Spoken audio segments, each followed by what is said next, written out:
Assalamualaikum warahmatullahi wabarakatuh. Saya Nesvisa Fitri dengan NIM 23650023. Pada video kali ini saya akan menjelaskan atau mereview pertemuan ketiga mata kuliah Cybercrime, yaitu latar belakang dan landasan UU ITE. Langsung saja, capaian pembelajaran yang pertama memahami definisi dan ruang lingkup hukum cyber, menjelaskan sejarah perkembangan hukum cyber di Indonesia, mengidentifikasi bentuk-bentuk kejahatan cyber, dan menganalisis karakteristik khusus cyber. Apa itu hukum cyber atau cyber law? Hukum cyber atau cyber law merupakan bidang hukum yang secara khusus mengatur aktivitas, relasi, dan transaksi yang terjadi di ruang digital atau dunia maya. Secara substantif, hukum cyber didefinisikan sebagai seperangkat norma dan regulasi yang mengatur pemanfaatan teknologi informasi, komunikasi digital, serta sistem elektronik, dengan tujuan menciptakan kepastian hukum, melindungi hak-hak para pihak, dan mencegah serta menindak penyalahgunaan teknologi. Istilah lain, hukum teknologi informasi, hukum dunia maya virtual world law, dan hukum mayantara.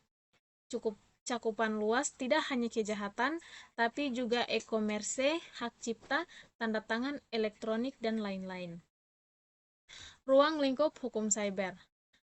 Hukum cyber memiliki ruang lingkup yang sangat luas, mencakup A. Regulasi kegiatan digital, transaksi elektronik, e-commerce, e-banking, kontak digital, digital contracts, atau digital contracts, tanda tangan elektronik atau e-signature, dan sertifikat elektronik. Lanjut poin B, perlindungan hak, yaitu hak kekayaan intelektual digital, hak cipta software, musik, film digital, paten teknologi informasi, merek dagang domain website, perlindungan data pribadi, privasi online, data protection, dan perlindungan konsumen digital. Poin C, kejahatan digital. Cybercrime atau tindakan pidana cyber, hacking, cracking, penipuan online, penyebaran konten ilegal, dan charging atau pencurian kartu kredit. Poin D, aspek teknis dan keamanan, yaitu standarisasi teknologi, keamanan sistem informasi, digital forensis atau pembuktian digital. Poin E, etika dan tata kelola internet, yaitu regulasi konten internet, pengaturan nama domain, dan netralitas jaringan. 3. Pendekatan keamanan cyber, yaitu poin pertama ada aspek hukum, kedua ada aspek teknologi, dan ketiga ada aspek sosial, budaya, dan etika. Mengapa disebut cyber? Cyber maya, yaitu sesuatu yang tidak nyata. Dalam konteks hukum, cyber mengacu pada dunia digital yang nyata. Alasannya membantu pembuktian dan penegakan hukum. Analog, aliran listrik tidak terlihat tapi dampaknya nyata. Sejarah hukum cyber Indonesia. Yang pertama, era praregulasi. Pada tahun 1980 sampai 1998, masa awal kejahatan komputer. Kedua, era transisi reformasi.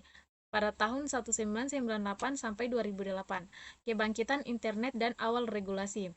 Ketiga, era UU ITE pada tahun 2008 sampai 2016, konsolidasi regulasi. Keempat, era revisi UU ITE 2016 sampai sekarang, penyempurnaan. Kelima, perkembangan kelembagaan, dan keenam, perkembangan regulasi komputer, dan keenam, perkembangan regulasi komplementer. 1. Era praregulasi tahun 1980 sampai 1998, masa awal kejahatan komputer. Menurut Muhammad Budi Satria, 2021 dalam evolusi cyber law Indonesia, periode ini ditandai oleh 1. Teknologi terbatas, yaitu komputer mainframe hanya di institusi pemerintah dan perusahaan besar. 2. Kasus perdana pada tahun 1983, manipulasi data keuangan di lembaga pemerintahan, Sutide 2012. Ketiga, regulasi ad hoc, menggunakan KUHP dengan interpretasi ekstensif. Keempat, kapasitas investigasi nol. Polisi tidak memiliki unit khusus teknologi. Kasus-kasus penting. Pada era praregulasi, pada tahun 1985, pemalsuan data gaji pegawai negeri via komputer.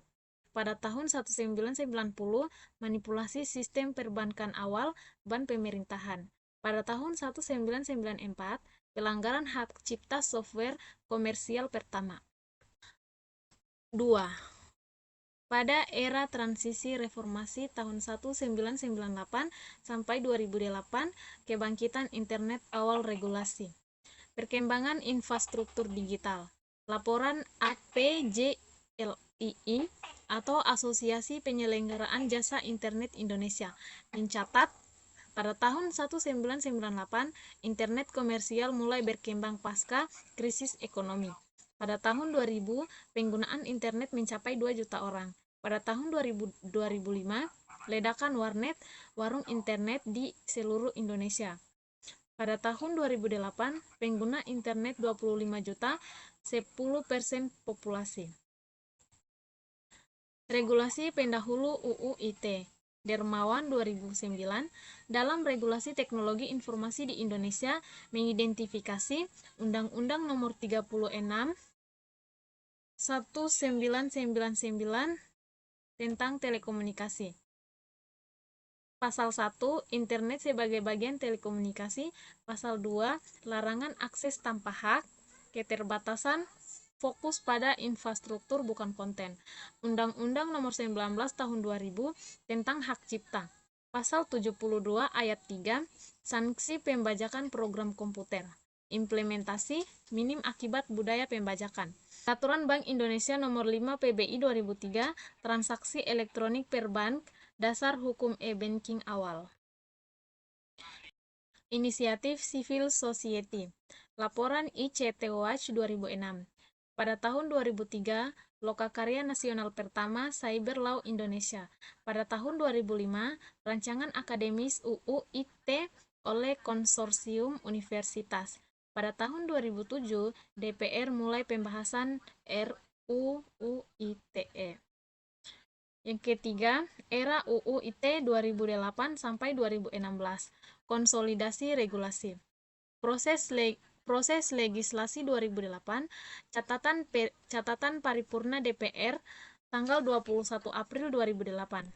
Penyusunan Pansus DPR bersama pemerintah. Debat kritis.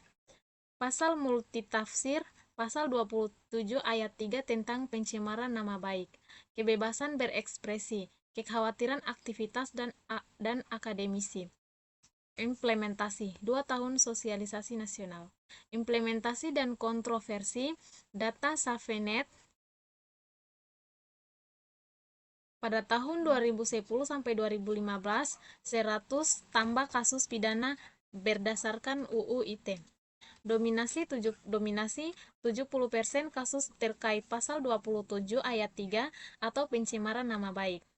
Tren peningkatan 300% kasus tahun 2013 sampai 2015. 2015 studi ICJR atau Institute for Criminal Justice Reform 2015. Pasal paling problematik. Pasal 27 ayat 3, Pasal 28 ayat 2, dan Pasal 29. Dampak chilling effect, menurunkan kritik publik. Rekomendasi, revisi pasal karet.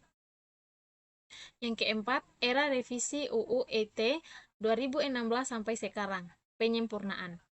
Proses revisi 2016, laporan tim perumusan revisi UU ITE, Kominfo 2016. Durasi 2 tahun pembahasan 2014 sampai 2016. Partisipasi 30 tambah FGD dengan akademisi, praktisi, dan civil society. Perubahan substansif.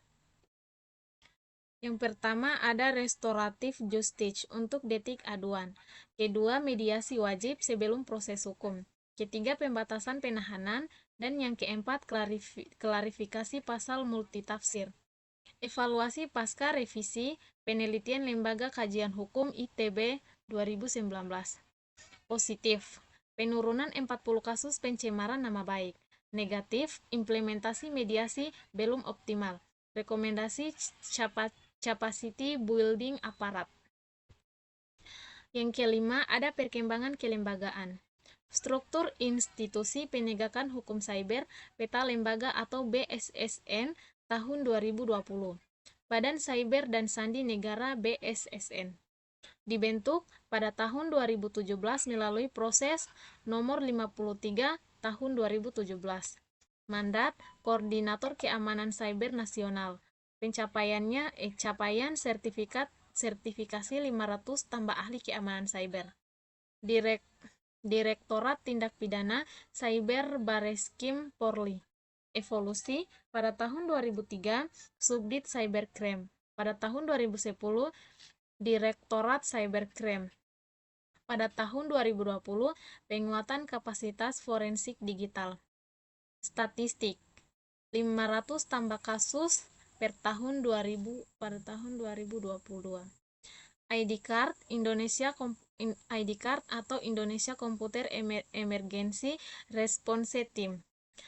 Sejarah didirikan tahun 1998 oleh Universitas dan ISP. Fungsinya untuk koordinasi insiden keamanan cyber. Yang keenam, perkembangan regulasi komplementer. Kerangka hukum terkini tahun 2023. Peta regulasi atau Kemenkominfo 2023. Undang-Undang Nomor 27 Tahun 2022 tentang perlindungan data pribadi. Prosesnya 10 tahun pembahasan Inovasi Data Protection Authority. Peraturan pemerintah pendukung. PP nomor 71 tahun 2019 yaitu penyelenggaraan sistem elektronik. PP nomor 80 tahun 2019 yaitu perdagangan melalui sistem elektronik. Rancangan regulasi RUU Keamanan Cyber dan RUU Ekonomi Digital. Perbandingan dengan hukum internasional. Posisi Indonesia dalam konteks global berdasarkan studi komparatif UNODC atau United Nations Office on Drugs and Crime tahun 2021. Berikut pada slide bawah menunjukkan perbandingan dari beberapa negara, yaitu membandingkan payung hukum, data protection, cyber security agency, dan international convention. Lanjut, rekomendasi PBB tentang kriminalisasi cyberspace, yaitu International Review of Criminal Policy UN Manual. 6 prinsip dasar. Yang pertama, hukum pidana sebagai ultimum remedium. Yang kedua, rumusan ketentuan harus jelas atau lex certa. Yang ketiga, deskripsi pembuatan harus spesifik. Yang keempat, diferensiasi berdasarkan kepentingan yang dilindungi. Yang kelima, hanya perbuatan dengan kesengajaan yang dipidana. Yang keenam, pelanggaran ringan hanya berdasarkan aduan. Timeline peraturan UU TI di Indonesia. Pada tahun 1999, UU Telekomunikasi nomor 36. Pada tahun 2002, Undang-Undang Hak Cipta nomor 19. Pada tahun 2002, Undang-Undang TPPU nomor 15. Pada tahun 2008, Undang-Undang ITI nomor 11 payung hukum. Pada tahun 2016, revolusi Undang-Undang IT nomor 19. Lahirnya rezim hukum baru. Hukum cyber atau cyber law. Hukum telematika atau konvergensi telekomunikasi media informasi. Hukum dunia maya, virtual world law, dan hukum mayantara. Kebutuhan undang-undang IT. Globalisasi informasi. Indonesia bagian masyarakat informasi dunia. Perubahan bentuk perbuatan hukum, yaitu lahirnya bentuk hukum baru. Perlindungan kepentingan nasional, kedaulatan digital, dan yang berikutnya pencegahan penyalahgunaan yaitu nilai agama, sosial, dan budaya. Lanjut, asas pementaatan TI. Pasal 3 Undang-Undang IT. Yang pertama, ada kepastian hukum. Yang kedua, manfaat bagi masyarakat. Yang ketiga, kehati-hatian dalam penggunaan. Yang keempat, iktikat baik dalam transaksi. Dan yang kelima, kebebasan memilih teknologi. Tujuan pementaatan IT, Pasal 4 Undang-Undang IT. Yang pertama, mencerdaskan kehidupan bangsa. Yang kedua, mengembangkan perdagangan dan perekonomian. Yang ketiga, meningkatkan efektivitas pelayanan publik. Dan yang keempat, membutuhkan kesempatan pengembangan pemikiran. Serta yang kelima, memberikan rasa aman, adil, dan kepastian hukum.